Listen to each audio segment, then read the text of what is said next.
The seventh lecture in our course on logic for the International Catholic University is entitled The Third Part of Logic and the Syllogism. Now, in our last lecture, we completed our discussion of the second part of logic, which was about the statement. We saw that there were four kinds of statements: the universal affirmation and denial and the particular affirmation and denial. And we talked about the two basic kinds of oppositions between statements: contrary statements and contradictory statements. We're ready then to move on to the third part of logic, the part of logic which deals with the third operation of the intellect. In the third operation, we don't simply understand what something is. We don't simply make true and false statements. Rather, we perform the operation of discursive reasoning, reasoning from one truth to another. Now, St. Thomas, in his prologue to Aristotle's Posterior Analytics, which, as we said before, is really an introduction to the whole of logic, goes over in detail the subdivisions of the third part of logic. And that's what I'd like to do right now, to explain his divisions. In order to explain his divisions, St. Thomas makes a comparison between discursive reasoning and the processes of nature. He makes this comparison because in both cases we're talking about a process, a kind of change from one state to another. In reasoning, we go from one truth to another. In nature, things go from one state to another. The kinds of processes in nature, then, can illuminate the kinds of rational processes. Now, St. Thomas identifies three basic processes in the natural world. He writes, "In certain things, nature acts by necessity, that is, in such a way that she cannot fail. In other things, she works more often than not, though sometimes she falls short of her goal. There must be two kinds of actions in the latter case, one which happens for the most part, as when a complete animal is born from the seed. The other is when nature falls short of what is fitting, as when some monstrosity is born from the seed because of the corruption of some principle of generation."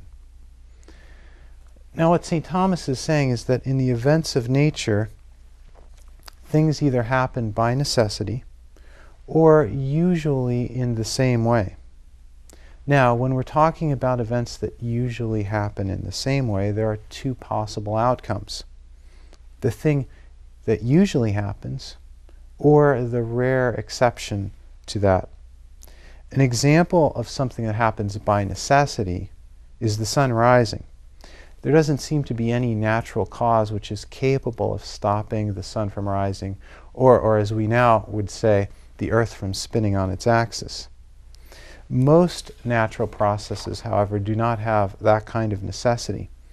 And the example of St. Thomas uses is the generation of a complete animal. Now, he assumes, of course, that the events in nature happen for a purpose, and that they usually achieve that purpose, and that the purpose is some good state. So when nature fails to achieve its purpose, it's a bad thing. In the generation of an animal, usually the process results in a complete animal, a dog which has all of its limbs and internal organs, for example. But sometimes, because of a genetic defect, a defect in what he calls the principle of generation, what results is not a complete animal, but a monstrosity. For example, a dog missing a limb or an internal organ. This happens sometimes, but rarely. And when it does happen, it's a bad thing. So, we have three processes in nature: one which happens by necessity, one which usually happens, and then the exceptions to what usually happens. Now, St. Thomas compares this to rational processes. He writes, "One process of reason produces necessity, so that there's no possibility of falling short of the truth. We achieve the certainty of science in those processes. There's another process of reason which concludes to the truth for the most part, but not with necessity. The third process of reason is that in which reason falls short of the truth, because of a failure to follow some principle in reasoning. Now, what St. Thomas is saying here is that, like in nature, so also in reasoning there are processes which absolutely cannot fail. This is like the process of the sun rising. Now, there's also a second process in which reason achieves the truth for the most part, but is capable of failing, and that's like the natural process in which a complete animal is generated. Finally, there's a third process in which reason fails to find the truth because it doesn't follow the correct rules, the true principles of reasoning. This is like the generation of some monstrosity. Now, since there are three processes in discursive reasoning, there's going to be three parts to the third part of logic. The first part of the third part governs the first process, the process of reasoning that never fails, that achieves certainty. This part of logic is called the judging part, since we make a judgment when we're certain about something. The jury judges the defendant guilty when they no longer have a reasonable doubt. Now, the second part of the third part governs the second process, that which succeeds for the most part, so that it achieves a kind of probability. Now, this part is called the discovering part of logic. The reason is that while we judge when we are certain, what we have discovered we're not completely certain about. We're merely probably right about what we discover. Now, let me give an example to clarify this last distinction. In his Summa Theologica, St. Thomas gives 5 proofs for the existence of God. Now, if we analyze these proofs logically, we find that they yield a certain conclusion and are formulated according to the rules of the judging part of logic. Now, before St. Thomas formulated these proofs, some of which he has received from previous philosophers, thinkers had been trying for centuries to discover whether God existed. The process by which someone discovers the truth about the existence of God is a different process than the one used to prove that he exists. These earlier philosophers, then, were guided by the second part of logic, the second part of the third part of logic, in their search for the existence of God. For example, if we look to Plato, he gives us some very good reasons for believing God exists, but his arguments are not entirely indisputable. They yield a conclusion which is only probable. Plato is guided in his arguments by the discovering part of logic, St. Thomas by the judging part.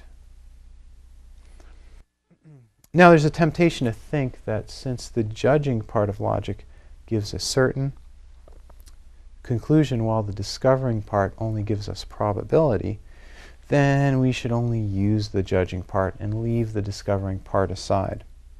Now, there's 2 ways to answer such an objection. First, we can note this: discovery always comes before judgment. If I have not discovered some truth, I cannot judge whether it is true.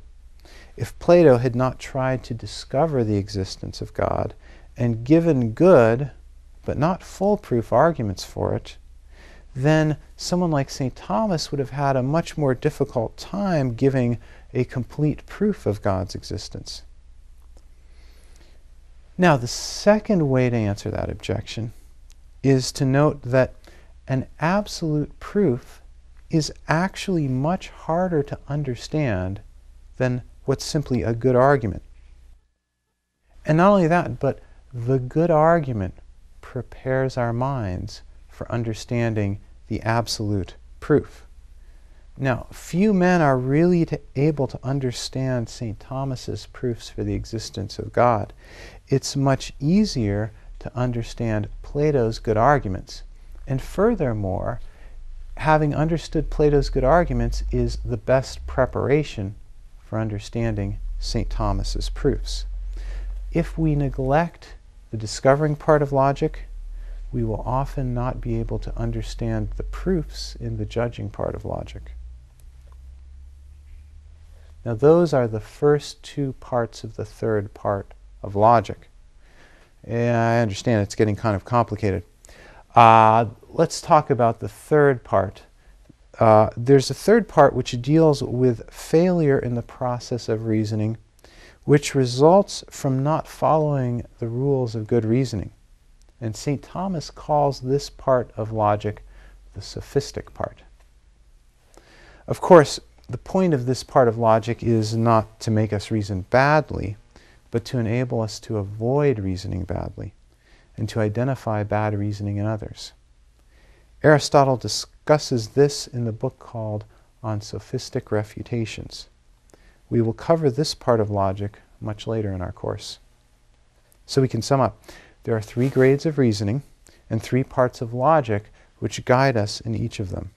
The first process achieves certainty, and it's guided by the judging part of logic.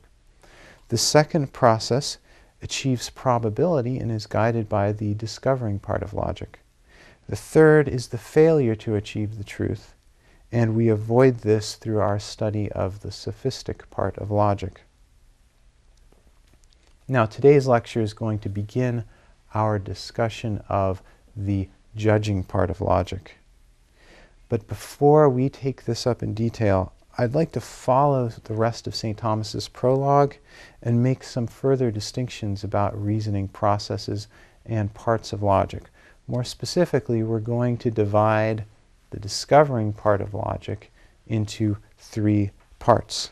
St. Thomas writes, "The certainty of judgment that we possess through resolving comes either from the form of the syllogism alone, and the book Posterior Analytics, which is about the syllogism considered simply as ordered to this, or also from the matter when essential and necessary propositions are taken, and the book Posterior Analytics, which is about the demonstrative syllogism, is ordered to this."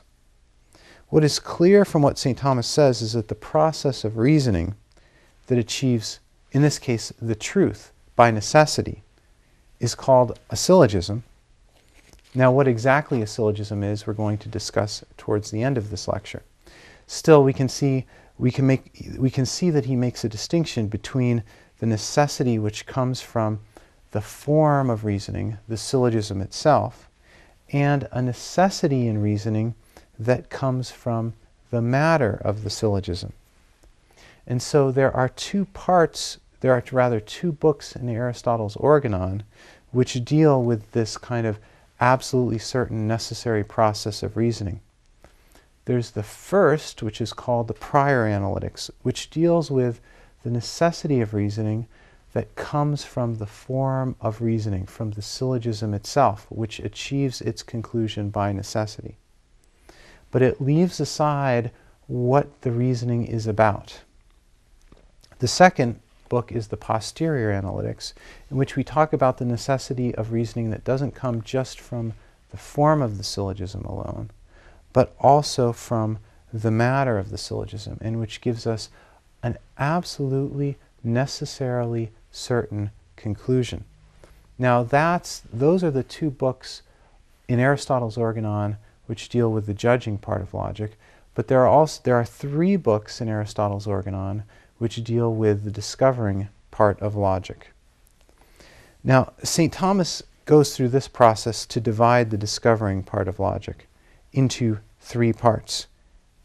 The parts correspond to three of Aristotle's books: the Topics, the Rhetoric, and the Poetics. And St. Thomas, in order to illuminate this, once again makes a comparison to three natural processes. This is what he writes. "Just as we notice a kind of gradation in natural things which act for the most part, since the stronger the natural power, the less often it fails to produce its effect, so also we find some gradation in the process of reason, which is not entirely certain. The process of reason has that gradation insofar as it approaches more or less to perfect certitude." So, there's a gradation in reasoning similar to a gradation in natural things.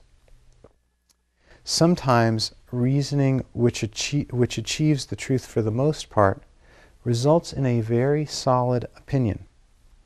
Let's take an example of that.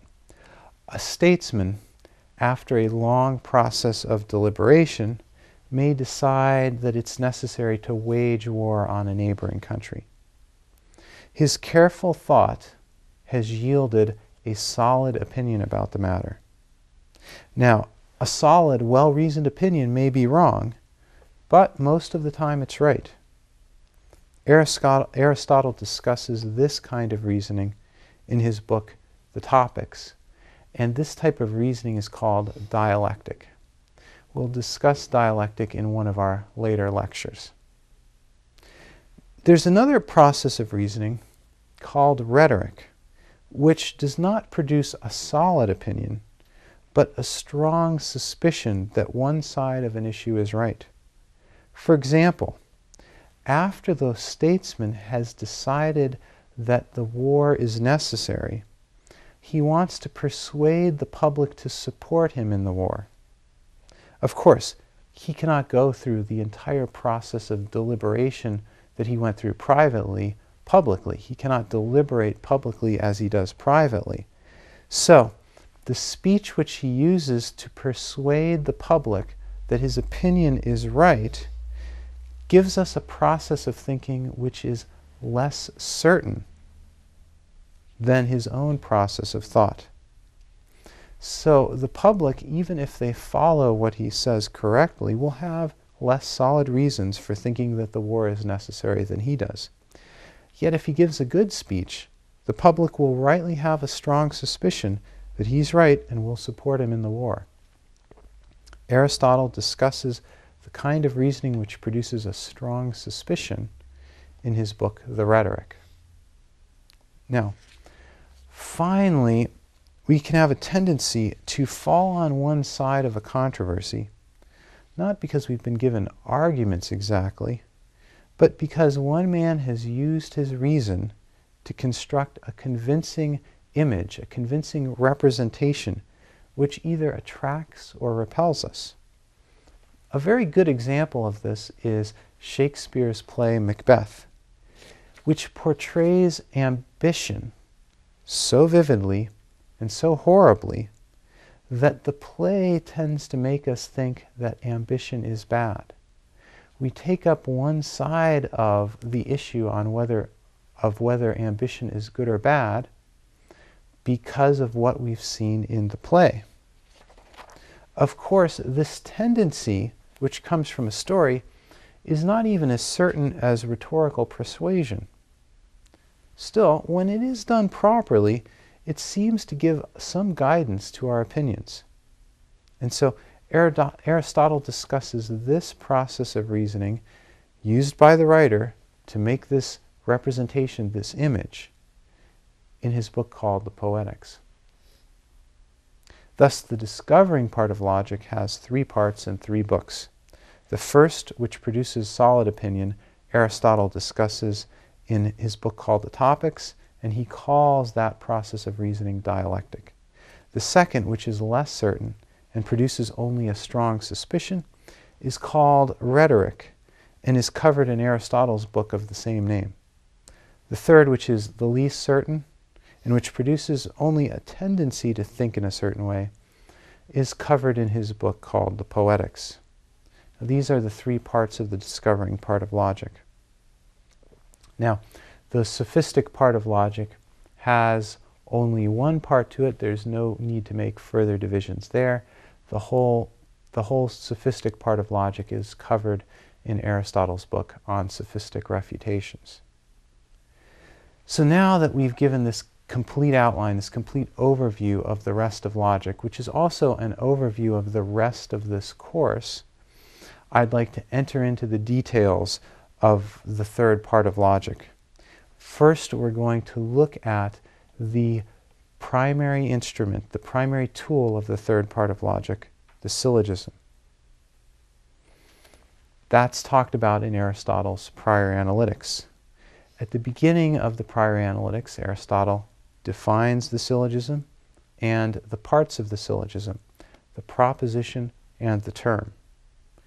So we're going to finish our lecture with a discussion of those definitions. Now, Aristotle first defines the proposition. He writes, "A proposition is a sentence affirming or denying one thing of another. This is either universal, particular, or indefinite." Now we can see that Aristotle is defining the proposition in such a way so that it's clear that the proposition is a statement, because statements are what affirm and deny. And the statements that were important and that are important for the syllogism are the ones we've studied before: the universal affirmation and denial, the particular affirmation and denial. For example, the statement, "all triangles are three-sided," is also, as we're going to see, a proposition. Now, he doesn't explain here exactly how the proposition differs from the ordinary statement. Instead, he goes on to define the next part of the syllogism, the term. He writes, "I call that a term into which the propositions are resolved, that is, the predicate and that of which it is predicated, being added, and not being removed." Now, first, what we should note about this definition is that Aristotle is saying terms are parts of propositions. More specifically, the subject and the predicate of the proposition. What is not a term, not part of a proposition, or not a part of a term, I should say, is the being verb. The verbs is or is not, are or are not, was or will be. They are not terms in the syllogism. So, in the example of a proposition, we could say, to give an example of a proposition, we could say all triangles have I should put it this way. All triangles are three-sided. Now, in that proposition, triangle is a term, three-sided is a term, but the being verb are is not a term. Are merely serves to connect the subject and predicate. Also, the word all or every is not a term. All or every simply tell us that the subject of the proposition is taken universally. We can look at it this way. When we use the being verb to join together terms, we get propositions. And when we put propositions together, we're going to get syllogisms. And so our next task is to look at Aristotle's definition of the syllogism and look at an example of a syllogism. Now, Aristotle gives this definition of a syllogism.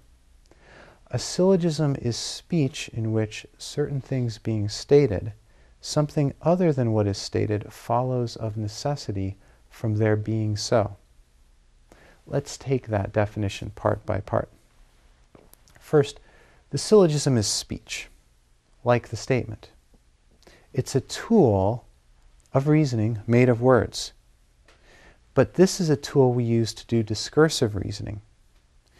Just as the statement was more complex from the simple expressions, which Aristotle covered in the book Categories, so the syllogism is more complex than the statement because it's made of more than one statement. Maybe we could say this then about the difference between a statement and a proposition. A statement is simply a complex expression which is true or false, whereas a proposition not only is a complex expression that's true or false, but is by definition part of a syllogism. Now, the certain things, if we go back to Aristotle's definition, he says a syllogism is a speech in which certain things are stated. The certain things which are stated are the propositions, or another way to put it, the premises of the syllogism. And then Aristotle says, something other than what is stated follows of necessity. That something other which follows is called the conclusion of the syllogism. Now, both the propositions, the premises, and the conclusion are statements. They are not simple expressions. Let's look at a chart, chart number 4, and go over an example of a syllogism and identify its parts. The top syllogism is every three-sided figure has angles equal to 180 degrees. That is the first premise. The second premise is every triangle is a three-sided figure. Now, from those two premises or propositions being stated, something else follows, the conclusion. Every triangle has angles equal to 180 degrees. Finally, Aristotle writes that the conclusion of the syllogism follows of necessity from the fact that these things are so. In our example, it's clear that from the fact of every triangle having, every three-sided figure having angles equal to 180 degrees, and from the fact that every triangle has three sides, it follows necessarily the conclusion. Every triangle has angles equal to 180 degrees. Furthermore, Aristotle explains what he means when he says it follows from their being so in this way. You do not have to add any more terms in order to get the conclusion to follow necessarily. I just need, in this case, 3 terms in order to see that the conclusion follows necessarily. I just need the 3 terms triangle, three-sided figure, and having angles equal to 180 degrees. So the conclusion follows simply because of these 3 terms and no more. In this lecture, we've had an overview of the third part of logic, and we've defined the syllogism and its parts. In our next lecture, we're going to discuss the principles of the syllogism and the most useful forms of the syllogism. Thank you.